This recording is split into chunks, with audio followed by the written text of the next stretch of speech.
Seigneur, tu me connais plus que moi-même. Saint-Esprit, tu connais ce que Dieu attend de moi. Et tu connais la pensée de Dieu. C'est que, pasteur, oui, comité, y a été. Cher bien-aimé, ceux qui vont vendre une église, on va dire pasteur, comme comité, y a nourriture, wana, et où tu as fleur de farine, ce qu'on va dire côté, y a bilamba, et où tu as fleur de farine, ma soeur, nous avons les lots. Jésus a mouké une église. Et ça a dadi. Tant que dadi a l'obaki, tant que papa a l'obaki, photo ya papa. On est allé payer une fleur de farine. C'est que lipa wana moyen longo la bino na lisumu ezate. Nguya longo la bino na ba faiblesse ko zalate. Parce que oyo longo la ka, la mort, le péché. Ezali kaka fleur de farine. Il y a une parole, il fait où tu as la fleur de farine. Et pasteur Olobi que apôtre Paul a dit que toute écriture est inspirée de Dieu. Une fois, de manière au partage d'un démon, que toute écriture est inspirée de Dieu. Voilà la Bible. Mais les Israélites, les Hébreux, la Bible. La Bible est une convention. Les vanda qui ramasser, les mais sous peut batiate. Comment est-ce que les inspiré de Dieu au moment où la Bible se retrouve à livre Tala, au moment où bateau va le bander, on les a bateau va tourner en Kélan Zambé. Donc il faut qu'à balo babongo, si mon beko faut li tatoli à mon beko wana. Donc il faut interprétation, il y a mon beko wana et puis ça. Évangile éternel. Oh Abraham, Abraham qui passe mi balé. Galette, ce qui va rosa mo will te. Batu batombe na. On commis polygame. Obungi. Nzela. On commis polygame. Si vous ne faites pas de critique, on va se faire mafuta. Mafuta dit que va interpréter yango. Yango est-ce que Paul tant on récupérer critique on a se faire mafuta. Parce qu'on nous explique que va si on a mis balé Abraham, basa des alliances. Oui. Basa bangomba mi balé. Sinaï. Basa de Jérusalem, Jérusalem actuel, Jérusalem d'en haut. Ah, donc tu rendez pas sur on a mis balé et au moins ce que fingoli au misu. Donc tant on lit à cause que lengi. On sait que na posa za basi mi balo tikimba moko. Parce que pour balo bon ba traducteur bazali pour le bato ba memela biso parce que balo bato ba comment ba traducteurs sont plus le ba mindele non mutu ba traducteur mingi azo ba la sens que car bango mingi ba traducteur ba bato basali ba théologie ba musu baza ba romain ba oka ba bomaka Yesu car bango wala nde bazwa siko bible basangi c'est qu'est-ce qui prouve réellement que ba écriture wala nyonso dans la bible ezaka ka inspiré parce qu'il y a le Saint-Esprit. Oya zali ko confirmer na carte na biso que makambo eza makambo nzambe. Siko ba batika tika na be ba pa bazwa nyonso. Nani ayebisaka bango batika aza témoin tant bazali ko tika. Na wana eza ba faux débat.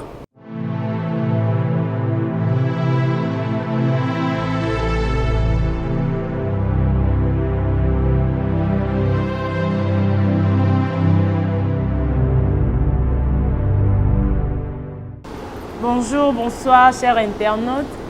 Tout dépendra de l'heure à laquelle vous allez nous suivre. Très heureuse de vous retrouver pour un nouveau numéro plutôt de votre émission Le Temps de Réforme. Vous allez remarquer que tout ça lit pratiquement 2 semaines depuis la dernière émission Tissikoyo.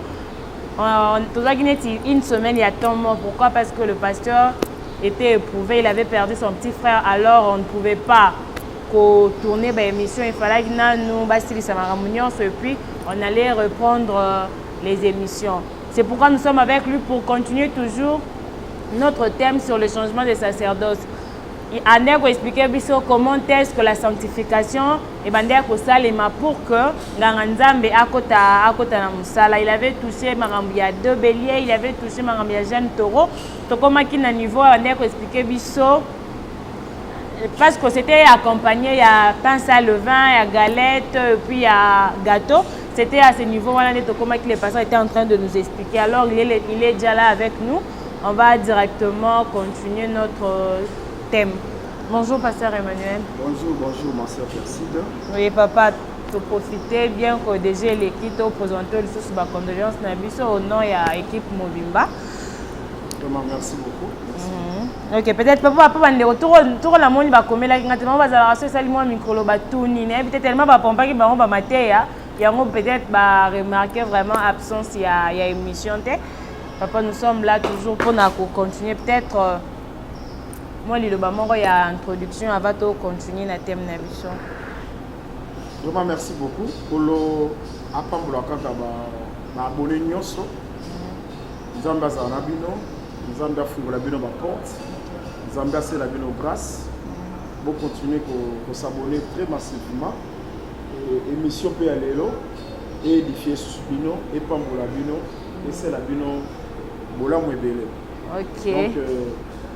Donc to kanga makana vraie parole parce que faut to yeba ke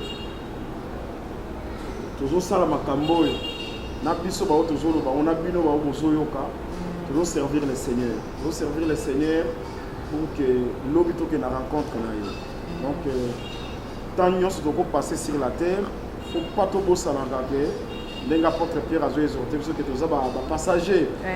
Na mokilio toza ba passager, toza na siko tozo kende kokutana na mobali ya libala po to vivre na ye libela na libela. Donc objectif ya makambo tozo sala nde ya nzambe. Tozo sala te pour la gloire ya mutu, mais tozo sala pour que lobi to kutana na Seigneur, toza na ye pour toujours pour la vie éternelle.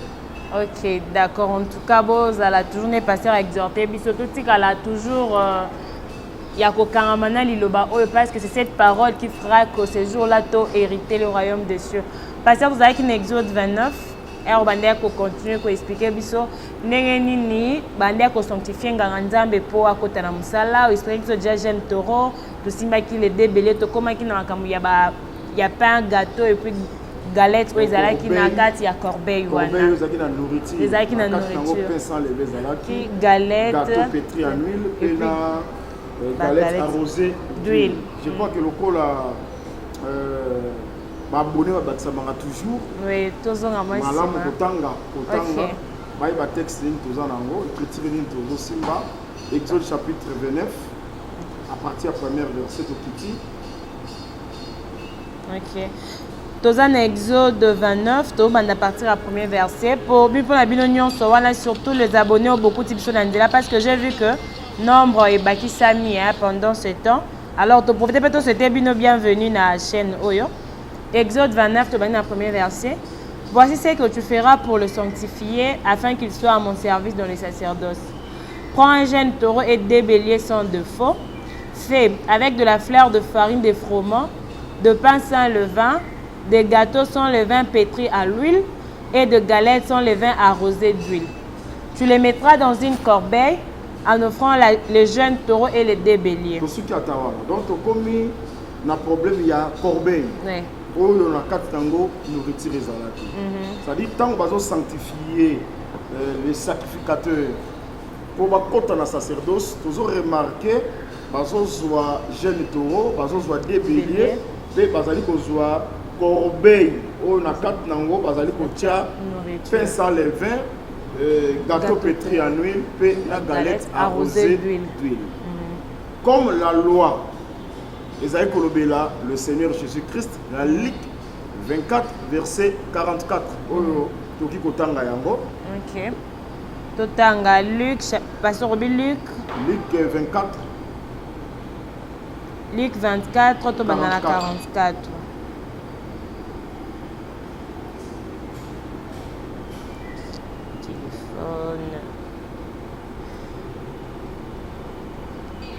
Bon, excusez-moi, ok. Il y a une connexion. Pasteur, attends le téléphone, nous sommes au cours sur la biseau. Luc 24. Luc 24, 44. Puis il leur dit, c'est là ce que je vous disais lorsque j'étais encore avec vous, qu'il fallait que j'accomplisse tout ce qui est écrit dans moi, de moi dans la loi de Moïse, dans le prophète et dans le psaume. Alors il leur ouvrit l'esprit. Nyoso, oye komama ki na loi de Moïse il concerner Christ. Et ça pour la que Christ a dit accomplissement il y a loi. Le Exode chapitre 29 c'est la loi et ça peut concerner Christ. Okay. Je crois que les Cantiques chapitre 7 de Totanga qui va présenter farine, froment comme corps. Oui. C'est que d'abord, ils ont la pain sans levain, ils ont la gâteau, ils ont la galette, ils ont la farine. Oui. Yemoko dans Jean chapitre 6 a dit je suis le pain. Donc azali farine. Voilà. Ezala galette. Ezala gâteau. Ezala pain sans levain. Ezali kouta na farine. Oui. Eza nourriture. Pourquoi sacrificateur? Azali kokota na sacerdoce. Les sacerdoces c'est le service divin. Le quoi tout ça temps il y a réforme. L'obi et salamaki kuna na sacerdoce lévitique. Les lopé les services divins ezali. Autre ezali ko bengango le ministère. Oui. Seulement les lois ezali spirituel. C'est-à-dire corbeille autre monaki kuna physique. Tant que nous avons attend des réformes, ils allaient au coma spirituel. C'est que ils ont dit ça que l'élopé sur Persite, ce qui moto koti bonganga et sengeli corbeille ezala. Et accompagné. Pour nous la clair, tant qu'on consacre comme ministre. Basali ko ça la reconnaissance ministérielle. Et sengeli moto allait ko reconnaître yé. On va dire qu'on peut se mettre d'association. Quoi ça la mosala nzamba za la motei. Et sengeli kitunga ezala na kati ya kitunga nourriture ezali parce que ngaka batalisa ke muto yo azokota na mosala po apesa peuple nourriture. Ok. Ah oyebi ke loba nzambe totalisa ke bato bakozala nzala mais nzala wana ekozala nzala ya bilei te mais nzala ya liloba. C'est pour dire que la parole de Dieu est sa nourriture. C'est que baso consacré au ministre et ça popé ça va ton nourriture aux ali la parole. Parce que jamais un ministre sans la parole. Chose grave le ko zomona ba tcheli mutu maboko. Ministre meteya azoko kolobate.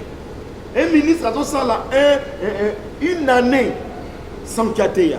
2 ans sans kateya. Peut-être le ministre va dire belé. Non. Kasi bolobi za ka inspiration ya nzambe mte sa la ministre peut-être nzamba tchelo mo kote na kase na pendant toute une année. Perside basa ko établir ministre na église locale était.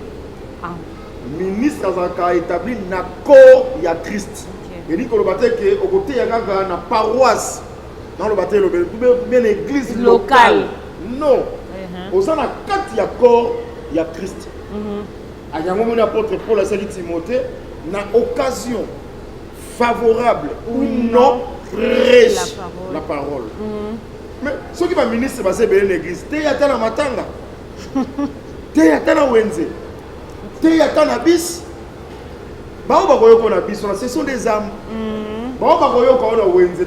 Ce sont des âmes. Nous sommes peut-être qu'on dit ma partie, il y a l'idée oui, à la apôtre Abaki, na occasion favorable ou non, prêche.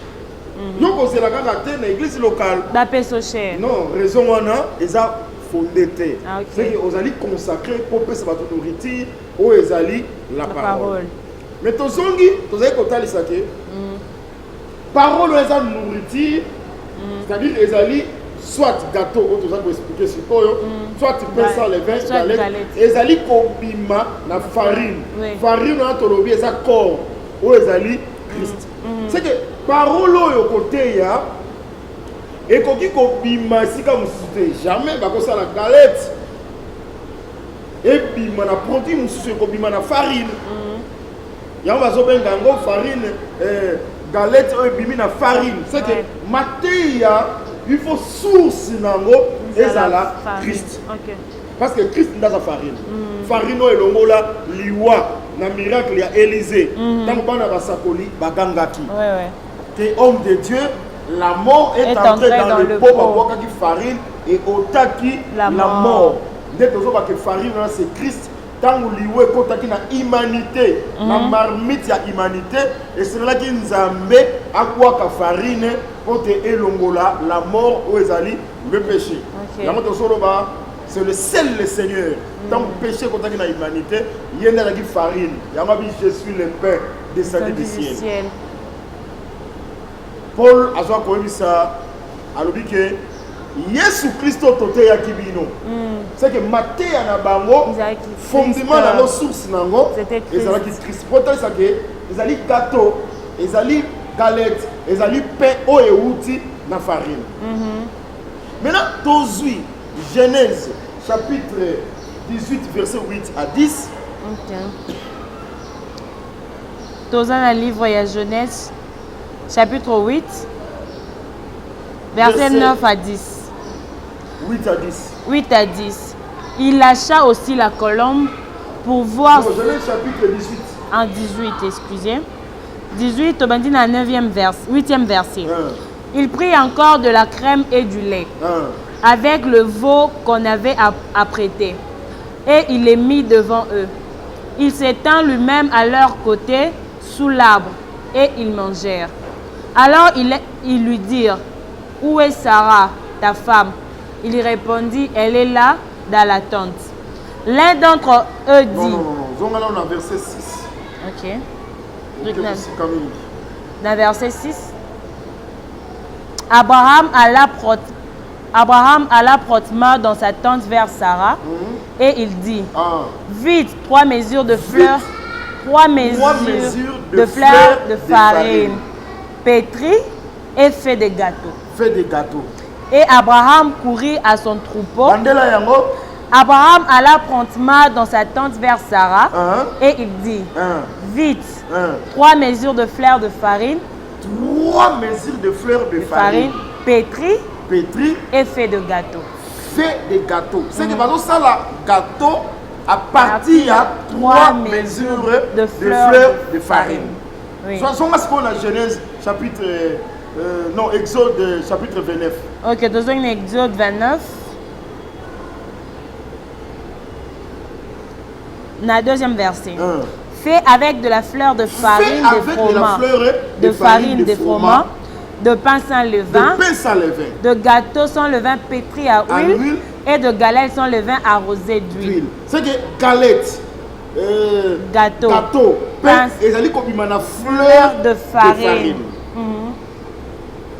Farine de froment. Oui, farine de froment. Cantique des cantiques, chapitre 7. Attendez, ça qui sont déjà que froment ezali corps. Corps eza corps ya Christ.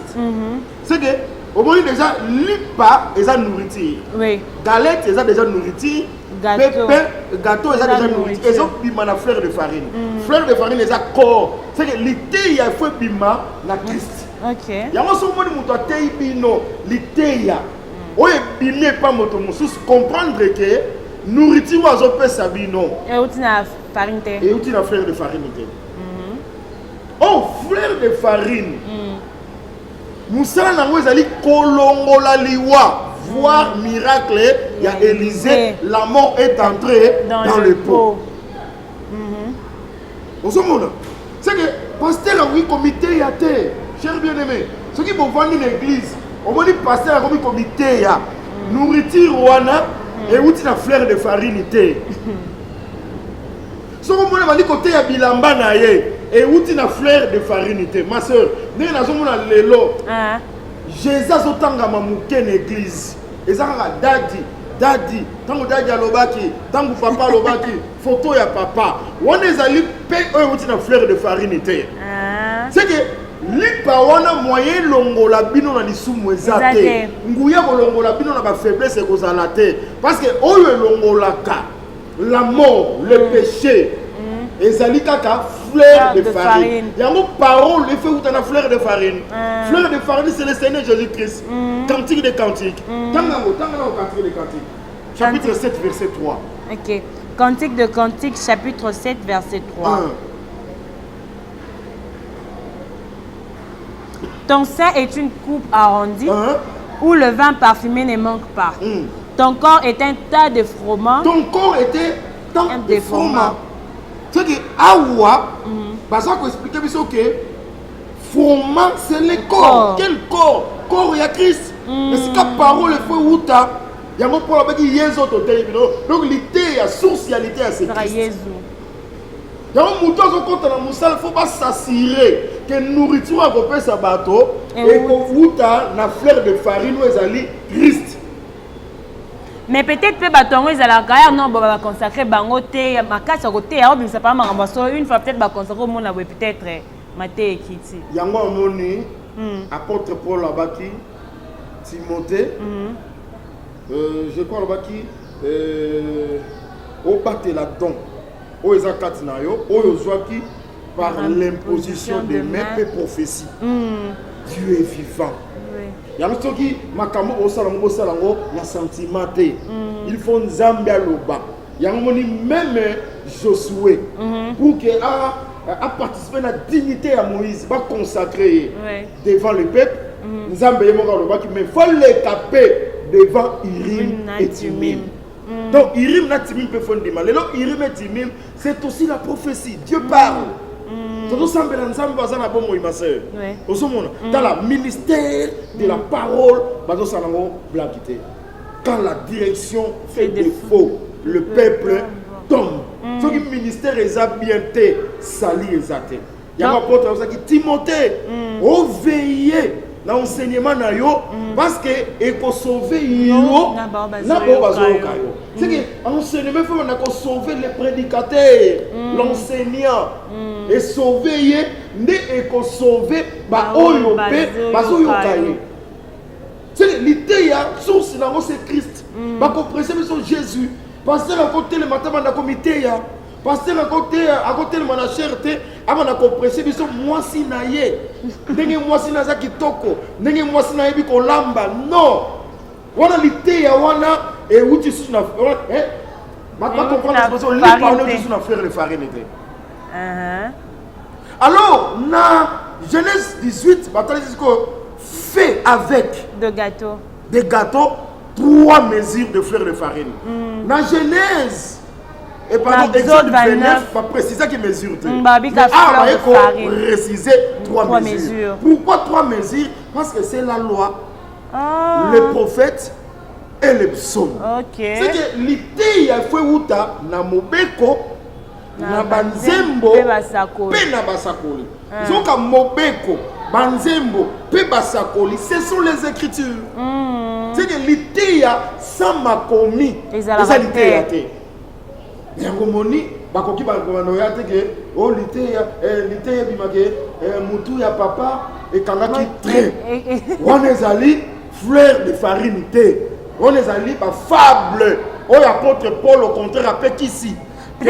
Attirer fable, peut-être pour moi instruction, mon exemple quelque part, histoire, mon instruction. Réflexion, conseil, à Tiayango, Namakomi. L'idée est outaka, Namakomi. Pourquoi?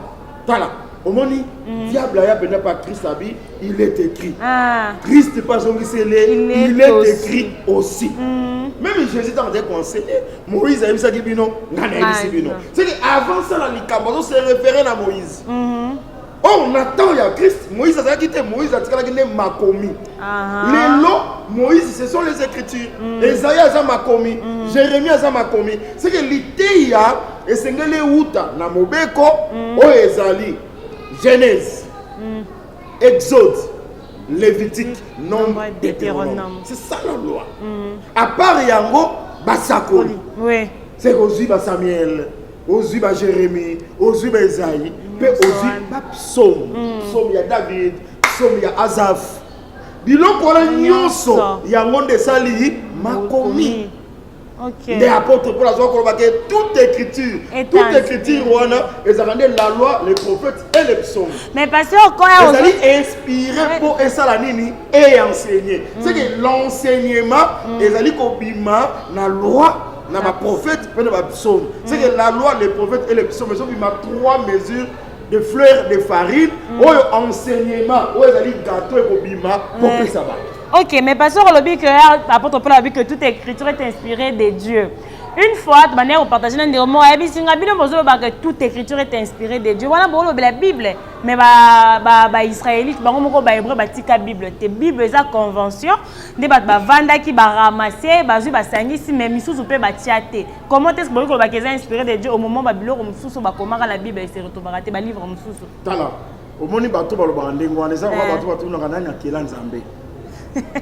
oui, Bible. La convention, c'est-à-dire des rouleaux. Oui. Le prophète va s'inspirer qui peut pas comment. Vous savez comment? Si batraducteur nde baye bazwi baulo wana batraduire yango na balangue na biso po toyoka yango. Est-ce que pour nabaki Bible c'est habite toute écriture alobaki te que Bible kasi écriture yango biso tozolo balelo toute écriture Bible on le retrouve dans la Bible. Il y a ba livre bake bazwi o Esaïe atikaki bazwi o Jérémie atikaki bazwi o Moïse atikaki ba compiler yango kasi yango nde biso totanga biso ero totanga eza o ezaka na kati ya Bible yesu ko zoyeba na sens que po balo bon ba traducteur bazali pour le baraka bateau ba memela biso parce que balo ba bateau ba comment parce que ba traducteurs sont plus le ba mindele non mutu ba traducteur mingi azo ba la sens que car bango mingi mingi ba traducteur ba bateau ba sali ba théologie ba musu baza ba romain ba oka ba bomaka Yesu car bango wala nde bazwa sko Bible ba sangi c'est qu'est-ce qui prouve réellement que ba écriture wala nyonso dans la Bible ezaka ka inspiré parce qu'il y a le Saint-Esprit. Oyo azali ko confirmer na kati na biso ke makambo eza makambo ya Nzambe. Siko ba batika tika na be ba po bazwa nyonso. Nani ayebisaka bango batika aza témoin tant bazali ko tika. Na wana eza ba faux débat. Eza ko esa okende te. Vous comprendre? Bible toyebi ke eza ensemble ya ba livre o ba sakoli batika. Oyo ba yemi batika bazaki inspiré par Dieu batika. Les théologiens, les écrits hébraïques, traduire la langue au biso. Vous comprenez ma soeur? Alors, je crois que comme le niveau, tu as expliqué déjà que le est mobeko, les écoles de la Christ. C'est que Christ, Yemoko, Azali pesa levet, Christ Yemoko, Azali galette arrosée d'huile, Yemoko, Azali gâteau pétri en huile. Pourquoi Aza pesa les vins? Parce que les vins c'est le péché. On a le kambang bang. Autant que l'esclave de l'expliquer. Parce que Christ a sans péché. C'est que les vins c'est le péché. Au sommet d'ailleurs Pilate a baki na moni na kati ya moto yo elo ko meme la liwate ba déclarer que Aza sans péché. Yemo ba baki na ina kati na ko funda ngandi kambutali. Personne c'est qu'Aza qui pain sans le vin. Yemo ko azali gâteau pétri en huile. Donc, farine, on entend, va pétrir en bien. On déjà en huile. Là, beaucoup, c'est pour que Christ a un Messie. Un ouin de Dieu. Vous savez, il y a mon copain, galette arrosée d'huile. Et comme ça, il y a un Jourdain. Il y a comme galette. L'esprit est descendu. Arrosa qui est. L'esprit du Seigneur est sur moi. Il m'a oué. Donc, bah oué comme galette arrosée d'huile. Voilà par rapport à Christ. Mais toujours zonga nango. Et pas il y a ceux qui sacerdoce c'est là qui kuna. Na tant il y a forme, na tant il y a réforme sacerdoce mon copé Isali. Quand bien même qu'ils ont comme ça l'accord il y a Christ mais les lots. Ils appellent la basalio bazokota na mosala Nzambe. Donc il faut pas ça kitunga. Et ça pour identifier que Mouto Zokota Moussa pas payer sa peuple nourriture. C'est comme ma soeur. Oui papa. Nourriture nini ya kopé ça.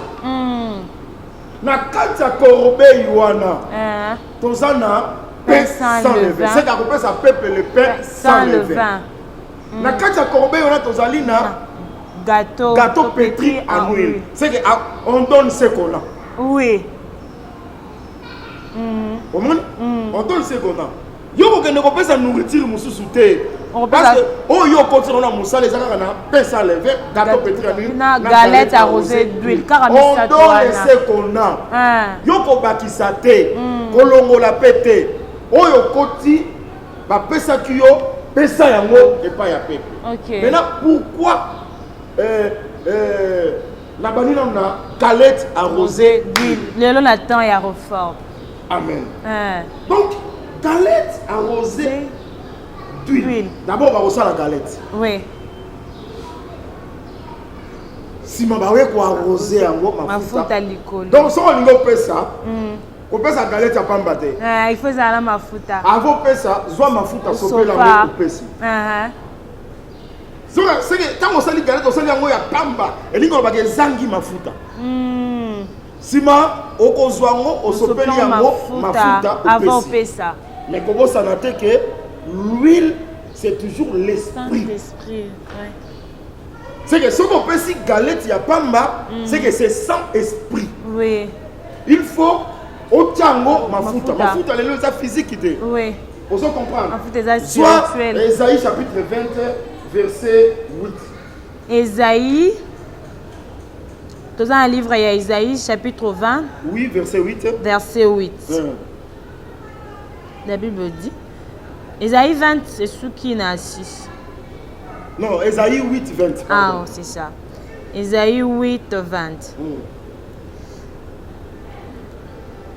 La Bible dit, à la loi et au témoignage, si l'on ne parle pas ainsi, il n'y aura point d'aurore pour le peuple. À la loi et au témoignage. Si on ne parle pas ainsi, il n'y aura point d'aurore. Donc, ceux qui parlent lobby boyete, pour les causalate. Oui. Ceux qui parlent lobby ninité, na mobeko, na litatoli. C'est que mobeko, il faut soit litatoli. Mais le bénéfice d'une colobake, parce que c'est un mobeko à pamba. Ce qu'on peut si mobeko à pamba, c'est que les alliés galette à pamba. Ok. Et c'est que les sopé la moma fouta pour ça. Jamais pas voulu galette à pamba. Donc, on a beaucoup c'est. Jamais qu'on la loi, l'écriture. Bongo. Quand on bongo pesi peuple. Et vous allez le pesi bango, galette, y a pas mal. Ok. Avant pesa faut arroser yango. Arroser yango, c'est ça le témoignage, c'est ça l'interprétation. Il faut pas jouer sens l'écriture wana ndo pesi peuple. Yango wana déjà la kitunga nayo. Donc il faut faciliter wana. Il faut interpréter l'écriture. C'est que tant que vous écriture, avant pesa yango, il faut interpréter yango. Apropos si peuple. Au moins, par exemple, loi et lobby, moto yo atonginda kwa sika, il faut tcha balistrate. C'est la loi. Si vous avez au pesi bongo, non, sinon, banda kunyoso baso tonga lelo toiture ezo monana, ezangi balistrate. Et tu vas dans la on se demande si vous écriture, vous allez qu'on nécessité explication. Pas sopper la mafuta. Non, on sopper la mafuta, on va interpréter. Yango. Madame, on compte que ndakwa sika bazo sala balistrate. C'est que ndakwa sika soke zali, c'est que ndakwa kalezalaki. C'est que ndakwa kalezanga ka balistrate, yango ndakwa sika ta ba osala, faut ba tamo balistrate. Bazo ta balistrate pour parce que moto alinga tomber. Balistrate a empêché que a tomber de peur que makile tangana ndako wana ndako mbeko mambindo. Yango na comprendre que ndako akala balistrate des alakité. C'est que protection des alakité, yango mutu moko akoyaka ndako mbeko makambindo. Nani yango ko makambindo, mais c'est Adam. Akoyaka parce que protection des alakité. Akwei yango ndako mobimba ya Adam ekomaka na lisumu yango humanité mobimba tozalaka empire parce que ndako ezanga protection yango monita ko Christ akoya ndako asika il faut tia balistrate ata mutu atombe protection kozala pour que l'impureté ekotala ezalate voilà, galette arrosée. Voilà, exemple. Quand il y a galette arrosée d'huile. Galette arrosée d'huile. Ok. Parce que l'écriture, il faut sauver la mafuta. Il faut interpréter l'écriture. Maintenant, Tozana, gâteau pétri en huile. Ça c'est bien. Oui. Parce que farine, mélange. Parce que ou na kata mélange voilà déjà. Na galette. Na gâteau. Galette va la farine sans mafuta ba yeko sopa. Mais ah les ali basali, on comprend. Oui. Basali na mélange wana kata mélange déjà batié. C'est si vous tango zo pesa ndé gâteau. Exact déjà na huile na kati. Ah. Pour écouter c'est poussé par l'esprit que les gens parlaient de la part de Dieu. Ce sont les apôtres. C'est que Matthieu a dit Thomas Batei. C'est que limite les alliés. Quand on a basakoli, na batoma, batoma tant Batei. Bango bazaki na besoin que Matthieu na bango ba rosango huile. Matthieu basakoli. Il y a une seule alliance. Mon beko, Matthieu a mon Moïse. Avant pesa yango, il faut se mafuta. Mais Matthieu a tomé la déjà na mafuta. Ba pesa encore bongo. Moi si. soki azosambela to azosakola azipa motu oza susu na ntina totuna kitambala wana elakisi nini yo kolia yango eteyami déjà sous l'inspiration divine. Ok. Eza déjà na mafuta na kati. Les épîtres. Les épîtres, ok. Ok. On comprend très bien. Donc, gâteau pétri en huile, ce sont les épîtres. Donc, pour consommer les épîtres sans modération. C'est la carte nango mafuta ezali. Mais la loi et les prophètes, okolia ngobongote, okokufa. Il faut pas s'opérer. Yamoni bateau bakotaka lo sambo, alongoli ma papa. Atiki libanda pour place eza isika essence. Si gâteau et galette sans bâtir mafuta. C'est la mort. On va dire quand on va faut s'opérer mafuta. Ce que tu as repéré tina mafuta. Le point ni Moïse alongola di sapato. Pour la ni Joshua alongola di sapato. Parce que sikawana c'était le lieu saint. Et ni quand que Moïse a coré kolata sapato parce que sapato explique qu'à rachat. Oui.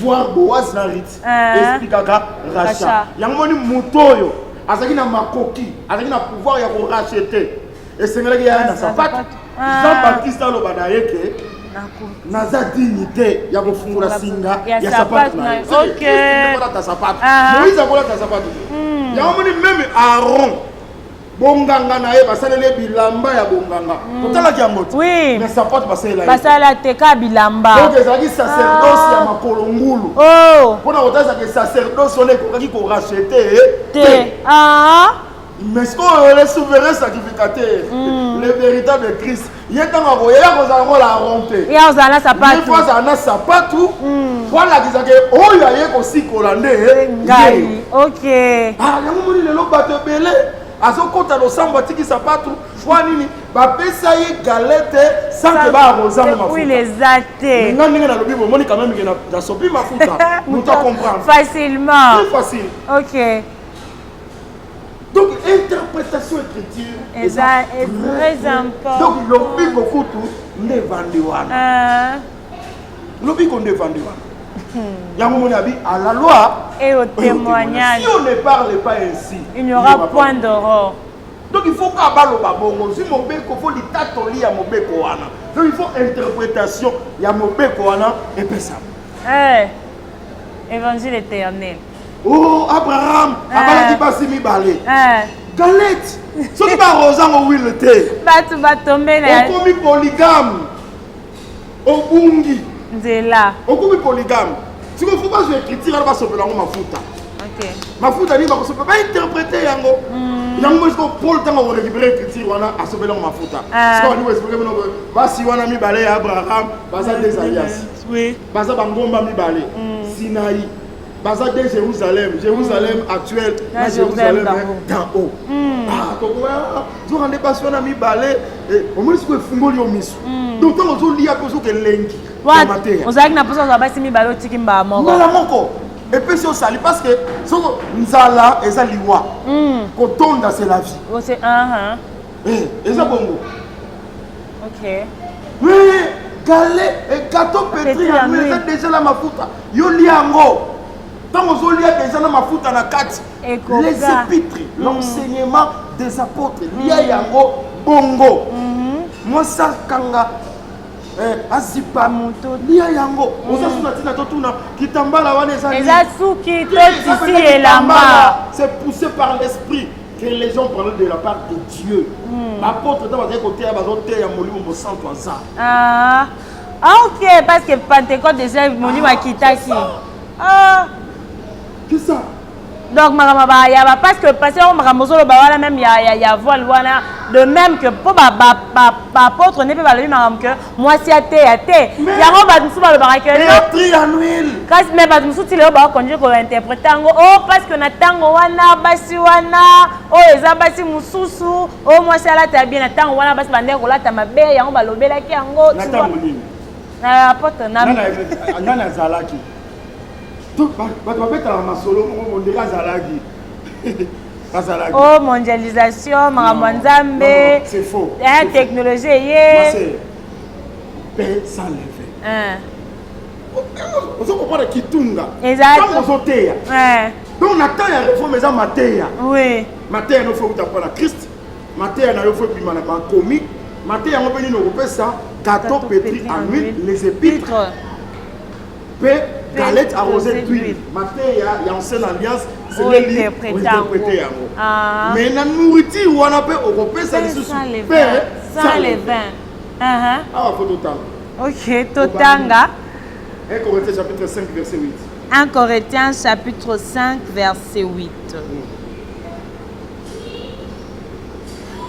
La Bible nous dit, célébrons donc la fête, non avec du vin levain, non avec un levain de malice et de méchanceté, mais avec le pain sans levain de la pureté et de la vérité.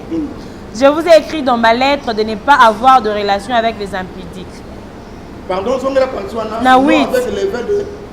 Célébrons donc la fête, non avec du vieux levain, non avec un levain de malice et de méchanceté, mais avec le pain sans levain de la pureté et de la vérité. Le pain sans levain de la pureté et de la vérité. Le pain sans levain, c'est la parole pure, sans mélange. Donc, quand on fait ça, il faut faire ça bateau. Parole est pure. Baki Sango, Matthieu chapitre 16, Matthieu 6 verset. Matthieu chapitre 16, verset 6. Jésus leur dit, gardez-vous avec soin du levain de pharisiens et des sadducéens. Les disciples raisonnaient en eux-mêmes et disaient, c'est parce que nous n'avons pas pris de pain. Jésus, l'ayant connu, dit, pourquoi raisonnez-vous en vous-même, gens de peu de foi, sur ce que vous n'avez pas pris de pain? Êtes-vous encore sans intelligence et ne vous rappelez-vous plus le 5 pains de 5000 hommes et combien de paniers vous avez emportés? Ni le 7 pains de 4000 hommes et combien de corbeilles vous avez emportés? Comment ne comprenez-vous pas que ce n'est pas au sujet de pain que je vous ai parlé? Même Christ a interprété. On va lever, on a dit lever boyété. Lipa, on a dit lipa boyété. Ok. Quand c'est confusion, ça les la matière, il y a pas de belé. Confusion à levain. Parce que je vais écrire mon père sous ça qui va arroser. Continuez vraiment. Gardez-vous du levain des pharisiens et des sadducéens. Alors il comprit que ce n'était pas du levain du pain qu'il avait dit de se garder. Mais ils ont l'écriture pour les gens qui pas boy. Mais en réalité, donc ce qu'on veut critiquer comme père boy, sans que va arroser, c'est la mort. Mais de l'enseignement de pharisiens et des sadducéens. C'est que enseignement, il y a des pharisiens, il y a des sadducéens, il y a des gens qui pain levé. Ok. Donc enseignement et des pharisiens, il y a des sadducéens, et ça dit opposé à la doctrine de Christ. Oui. C'est la doctrine de Christ était à makina batoma. C'est que batoma soit dans Matthieu. Vous allez contrer dans batoma batei. C'est que parce que ça le pain levé. Ok, batia levé. Batia levé. C'est que levé les allez Matthieu ya mabe. Matthieu nous allez contrer dans oya Christ, dans batoma batei. C'est que le pain sans lever, c'est la parole pure, c'est la saine doctrine, c'est la parole prêchée telle que les apôtres Batikaya. Donc, mon pays, tant qu'on se passe au conseil, il faut pas à la cire que na corbeille na yo, sans lever des alliés. Surtout côté on a trahison ça la matière. Ok. Il y a nourriture. Partout qui humble. Maman, Philippiens chapitre 4, verset 9. Peut-être verset 9 à Souka. Philippiens. Philippiens chapitre 4. Ah, c'est que nous représentons quelques minutes. Philippiens chapitre 4. Oui. Verset 9. Verset 9. Ce que vous avez appris, Ah. reçu et attendu de moi. Oyo boyokaki. Hein? Bomonaki. Nangai. Hein? Et ce que vous avez vu en moi, Moi. pratiquez-les. Bosalela yango. Et le Dieu de paix sera Nzambe ya avec vous. kimia Akozala na akozala na bino. bino. Nani yango apôtre. Ok. Makambo ba bosala lelo. Donc, nangina lobake la parole est pure. Pur. Ndenge kaka batoma batikaki yango, ndenge sengeli Eteyama. eteyama sans mélange. Ok. Osemo lelo ko wana. Nazwi un Thessalonicien. 1 Thessaloniciens, Chapitre 2, chapitre 2, verset 3. 3e verset. Car notre prédication Notre prédication. ne repose ni sur l'erreur. Donc, matin batoma. Ezalaki kovanda na erreur te. C'est que nelobeli mususu. Oyo batoma bateyaki ezalaki sans erreur. Ezaki ya malamu. Ok. Continue. Ni sur de motifs impurs. Batoma bateya na motif impur Te. te. Ni sur la fraude. Batoma bateya na fraude te. C'est que prédication ya batomba ezalaki sans fraude. Oui. Ezalaki sans erreur. Sans motif impur. C'est que nazui motif impur. Erreur, fraude ezal levé. Parce que ce que baki otie fraude na liteya, otie erreur na liteya, otie motif impur na liteya. C'est que liteya wana ezal pureté. Oh, le pain sans levain, c'est la parole pure. C'est que parole ezangi fraude, parole ezangi erreur, parole ezangi ezangi impureté. Impureté. Et termine à motif impureté. Ok. Dans ce par exemple, côté avec fraude. Exemple. Omoni, ma soeur. Papa. Et là, je suis ma campagne stupidité. Cher bien-aimé, je suis l'andangaï. Ouais. Ce qu'a monté, il y a dans le haut soit bon. Alingi mbongo. Beauté à ma bienté. Ce qu'a monté, il y a mbongo. Beauté à ma bienté. Pour mater à l'union, c'est et si ça fraude, il y a wana. Tricherie. Pour y a gagné mbongo. Ok. Obige, bako c'est la bino séminaire au sambeli au koti va gêne tout ça. Nous avons que ça fraude. Tant nous sommes au linga à voyager. Tant nous sommes au linga à son vélo comment boyer. Si ka saleli yango liteya. Bateya ka bongo te. Kwa ebi ke na suka ba ofuta e. Bateya ka bongo te. Ok. Attention, ouvrier azo mériter salaire. Yo teya. Eza musala na yo.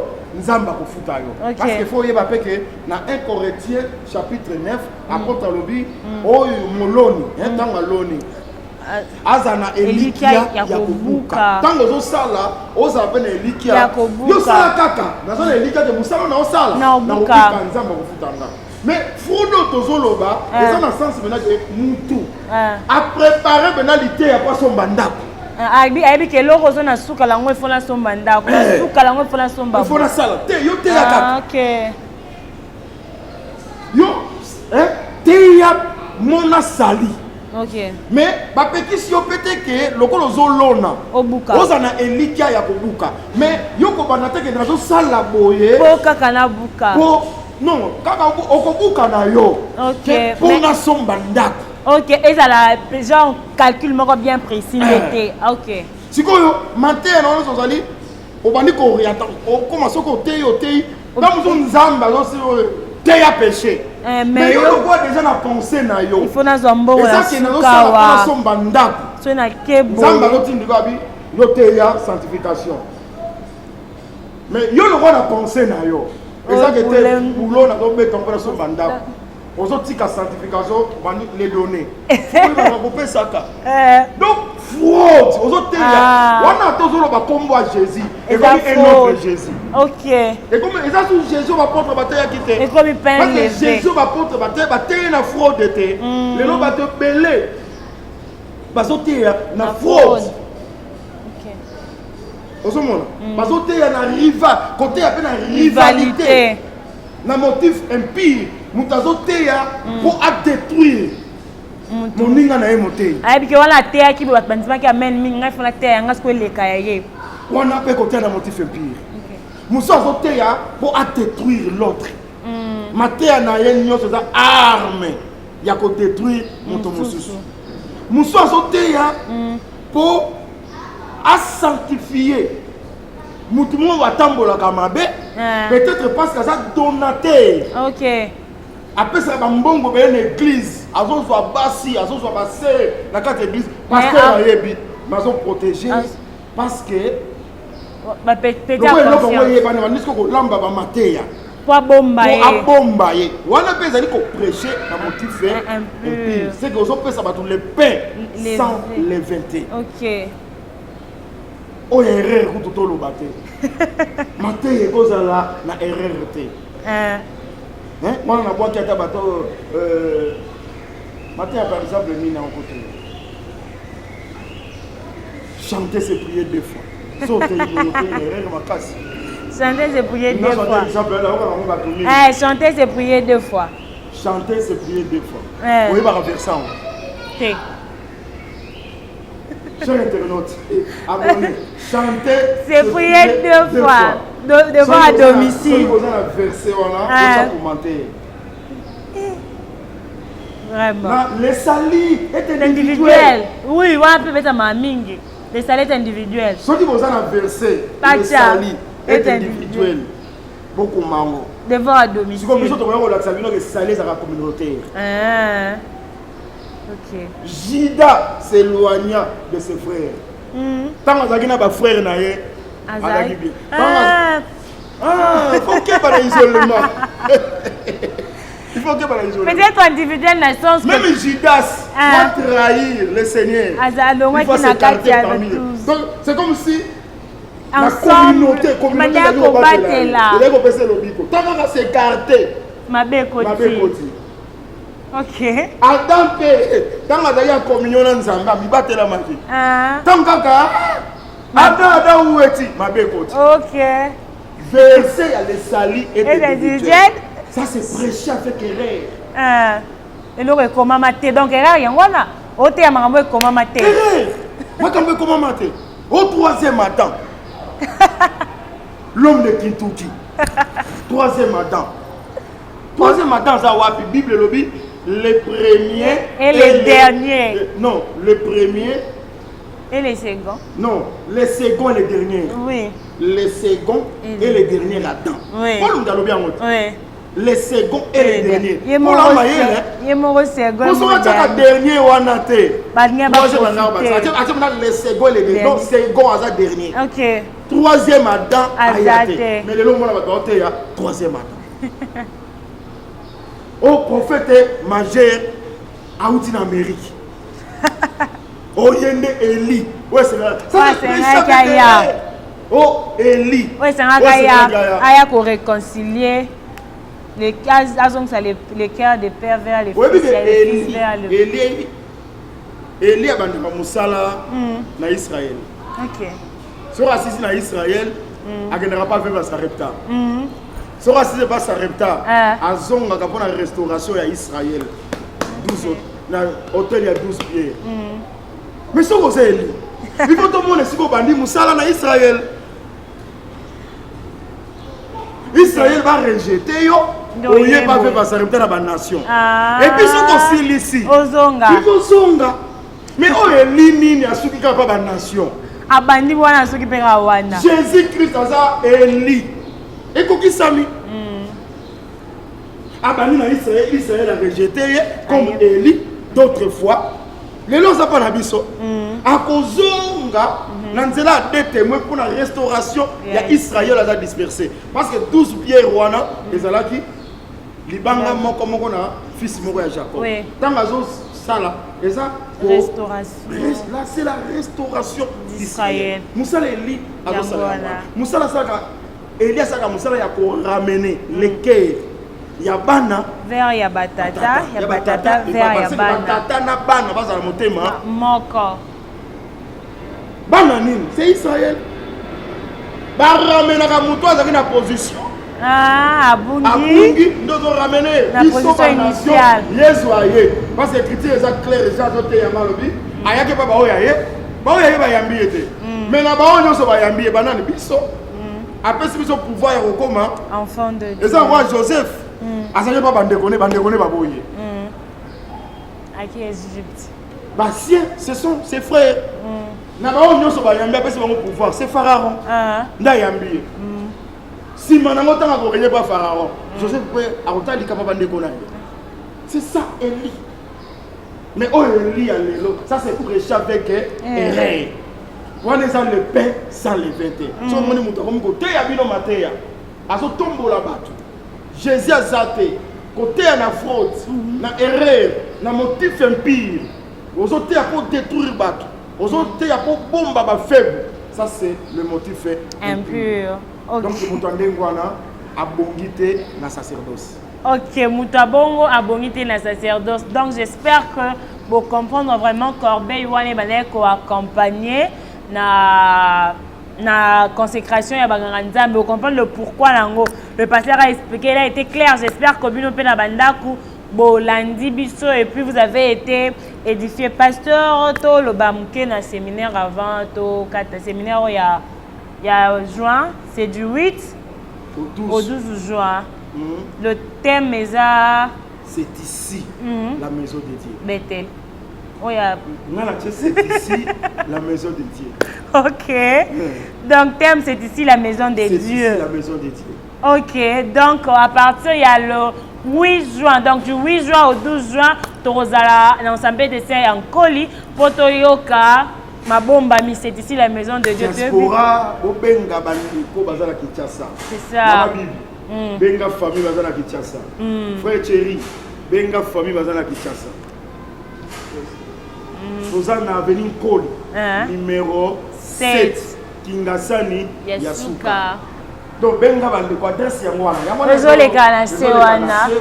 Obenga Diaspora, Obenga Bandiko, la famille. C'est ici la maison de Dieu. Donc, exactement, mon co. Ngambongo na uzana béni. OK. Ngana uzala béni. Sœur Persil, je crois que vous avez béni, vous témoigner. Na témoigner. Donc il vous a béni.